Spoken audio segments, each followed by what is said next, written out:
Logo que o calendário virou para o dia 20 de janeiro, 1996 passava a ser um marco na história da ufologia mundial. Naquela data, o primeiro acontecimento de que se tem relato foi a 1h da manhã. A 10 quilômetros de Varginha, um casal de agricultores acordou assustado com o barulho dos animais agitados. Aí ela olhou e viu um objeto passando aqui, rapaz. Ela me chamou. Eu olhei, vem, o que é isso? Aí eu vim. Mas ele estava passando a que altura, mais ou menos? Ah, tinha uma altura de uns 5 metros, mais ou menos. Baixinho? Baixinho. Tava pertinho, então. Pertinho. E te deu ideia de ser o que aquilo na hora? Quando você viu aquele... Na hora eu falei pra mulher assim, o que é isso aí? É um submarino? Porque tava flutuando aqui, ó.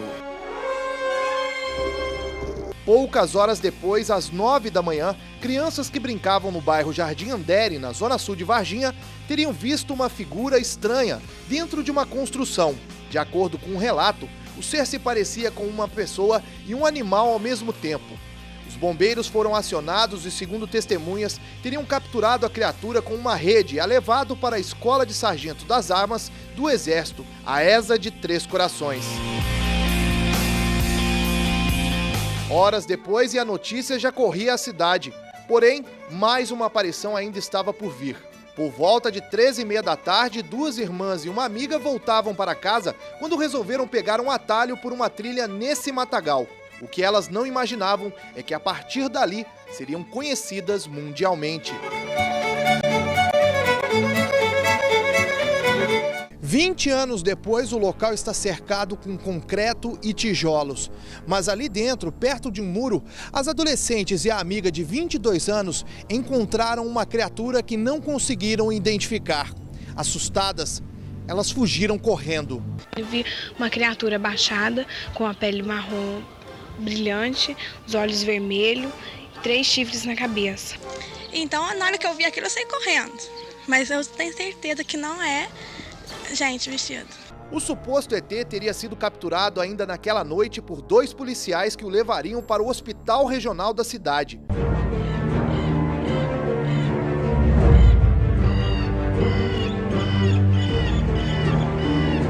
Meses depois, foi a vez do Zoológico de Varginha se tornar mais uma peça deste quebra-cabeça.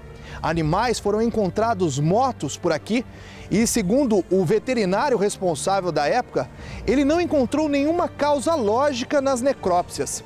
E não parou por aí.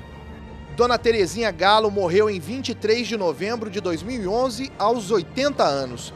Em abril de 1996, ela participava de uma festa de aniversário com poucos convidados em uma área de eventos do Zoológico de Varginha. E quando saiu para fumar, o susto. Uma criatura estranha estava na mureta, bem próximo dela.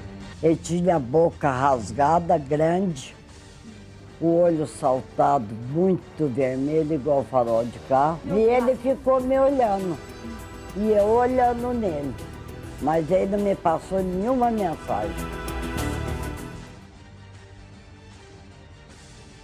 Seu Lázaro vai completar 80 anos. Há 2 décadas, o aposentado estava logo atrás das jovens na trilha do bairro Jardim Andere. Por pouco, ele também não encontrou com a criatura. Eu atrás dela, elas correndo que lá ia embora, elas veio já delas descendo aqui e o meu virando para lá, ó. Eu separado dela pelo desvio e elas deram esbarrada com ele aqui. Ainda segundo seu Lázaro, as adolescentes e a amiga correram desesperadas gritando. Algo de estranho havia acontecido por ali. Se eu entendesse que era alguma coisa, eu podia ter seguido essa aqui para ver. Dias depois, ele foi para São Paulo e ficou sabendo que as supostas testemunhas haviam encontrado era um ser extraterrestre. Veio só por falar, e gente de fora fala mais do que nós daqui. Esta professora mora há 5 anos nesta casa, bem ao lado do lote famoso, onde estaria o ET de Varginha. Pra mim não faz muita diferença. Não sei se é porque eu nasci em Varginha, a gente se acostumou com a história do ET. A gente se lembra quando as pessoas vêm aqui e perguntam, ou quando falam sobre ET, a gente comenta que a gente mora ao lado, as pessoas perguntam se a gente escuta algum barulho, alguma coisa. Nada muito anormal, não. Turn down for what? Turn down for what? Após 2 décadas, um personagem importante dessa história ficou no anonimato. Ele é responsável pelas formas dadas na reprodução da imagem do ET de Varginha. Desenhos que ganharam esculturas hoje espalhadas pela cidade. Em 20 anos, ele viu o retrato falado ganhar o mundo e a mídia sem nem mesmo sequer receber um crédito. Apenas um registro no livro do ufólogo Ubirajara. Esse assunto só voltou depois de 20 anos, né? Nós estamos aqui conversando. É a primeira vez que eu falo sobre isso. Vinícius conheceu as jovens que teriam avistado a criatura.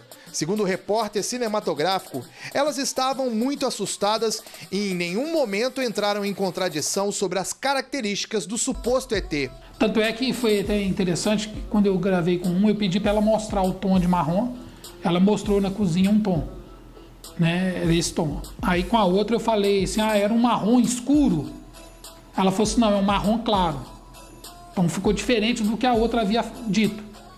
Aí eu pedi para ela mostrar, falei, então me mostra na cozinha. Ela mostrou o mesmo que a outra mostrou. Então eu tenho orgulho de ter participado disso.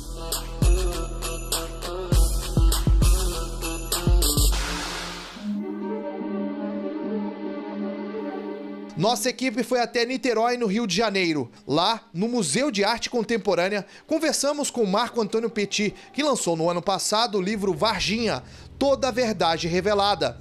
A publicação traz novidades sobre um dos casos mais famosos da ufologia mundial. De acordo com o ufólogo, as criaturas foram sim levadas para Campinas.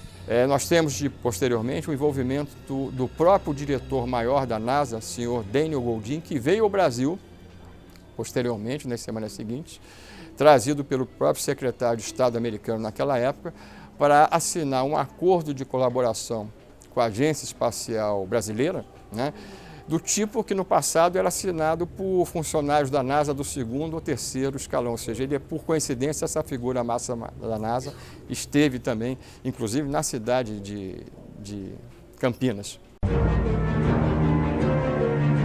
E os mistérios não param. Um dos policiais que teria participado da captura de uma das criaturas morreu alguns dias depois da ação.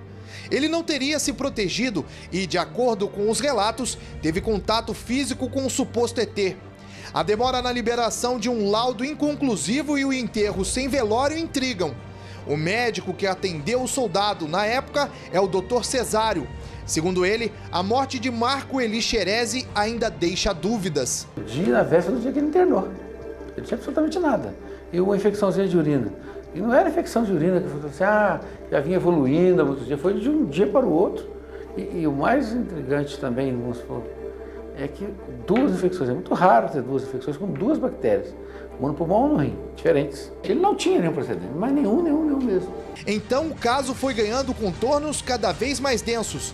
Em maio de 96, Dona Luísa, a mãe das meninas que teriam visto a criatura, recebe a visita de 4 homens bem vestidos com terno e gravata. O que eles queriam?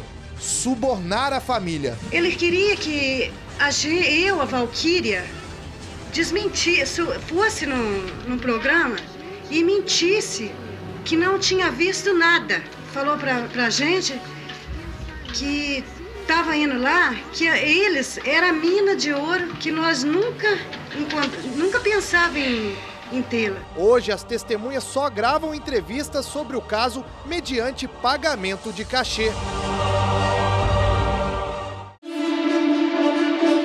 Um inquérito policial militar foi publicado em 2010 pela revista Isto É. No documento, o tenente-coronel Lúcio Carlos Pereira, encarregado na época do IPM, concluiu que o ser avistado pelas 3 jovens nada mais é do que um morador do bairro Jardim Andere, conhecido como Mudinho. O homem estaria agachado e encostado no muro no momento em que as meninas passavam. Durante as gravações deste especial, nós encontramos o morador, que, segundo as autoridades, é o pivô de toda essa história. As meninas avistaram aquela entidade, aquele ser ou aquela criatura, às 3h30 da tarde, em pleno sol, um calor de verão. No entanto, no inquérito, esse fato aparece como tendo acontecido com uma situação de iluminação como se fosse já à noite, o que a gente sabe que não é verdade. Fora outros detalhes que o Exército foi manipulando e transformando para poder apoiar a ideia de que o fato não teve nada a ver em termos de ufologia. Em nota, o Centro de Comunicação Social do Exército, em Brasília, afirmou que o caso foi encerrado com a conclusão do IPM e que não há nenhum documento que trate de assuntos ufológicos nos arquivos. Porque, como nós sabemos pelas nossas próprias fontes militares, que o caso foi classificado como ultra secreto, ou seja, a classificação máxima dentro da área sigilosa militar no nosso país, né? E essa classificação atualmente, apesar de tempo reduzido para 25 anos, ainda é válida, né? É uma coisa legal. Nós temos que esperar no mínimo até o ano de 2021 para que o Exército deixe realmente de estar amparado nessa situação de poder manter o sigilo em relação a um dos casos mais estrondosos da ufologia brasileira e mundial.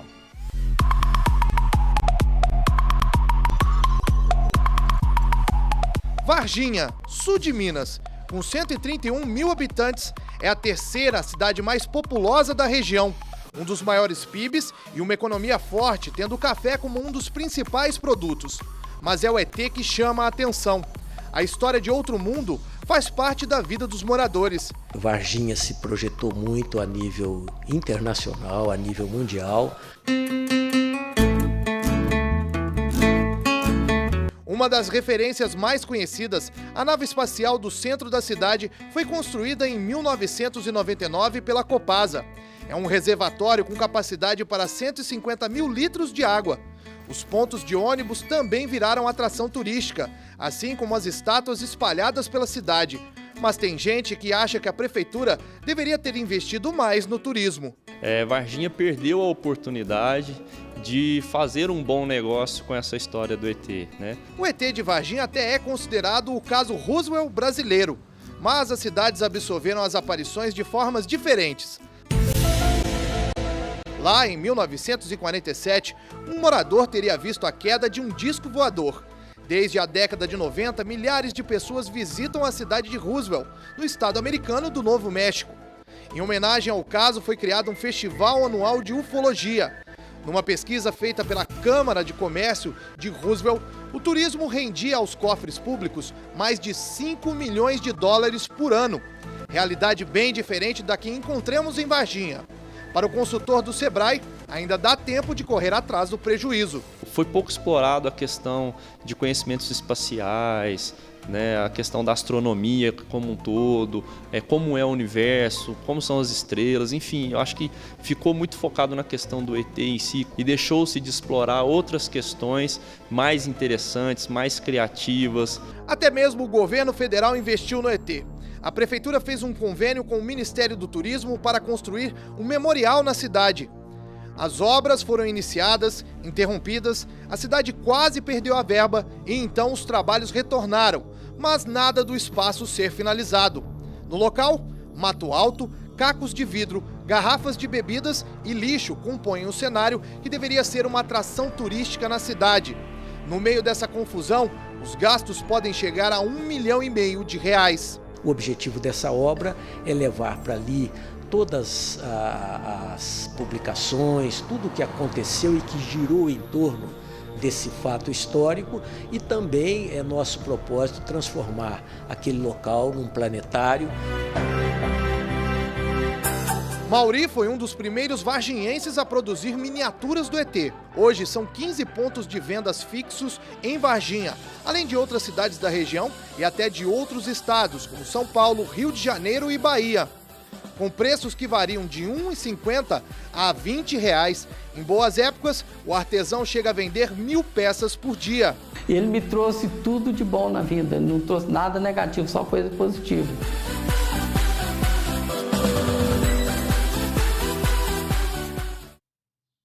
A senhora acredita no ET de Varginha?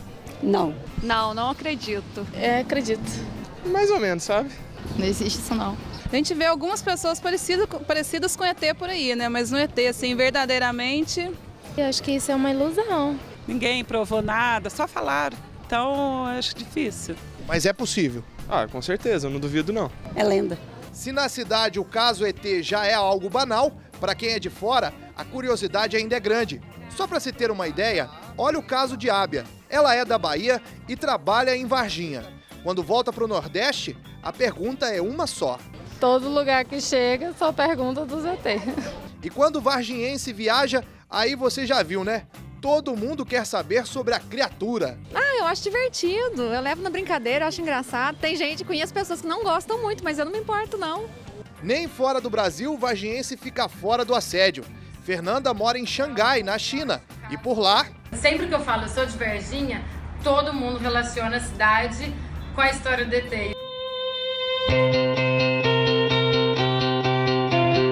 E mesmo depois de tantos anos, alguns depoimentos ainda chamam a atenção. Essa produtora de café morava em Varginha em 1996 e lembra que teve gente querendo uma carona para deixar a cidade. A população acostumou a se reunir no alto do Montserrat esperando que a nave voltasse, que tinha churrasco, tinha pão de queijo, maionese. Então as pessoas levavam suas cadeiras, as churrasqueiras, sentavam na calçada e ficavam todos esperando avistar a nave espacial, coisa que realmente nunca aconteceu, né?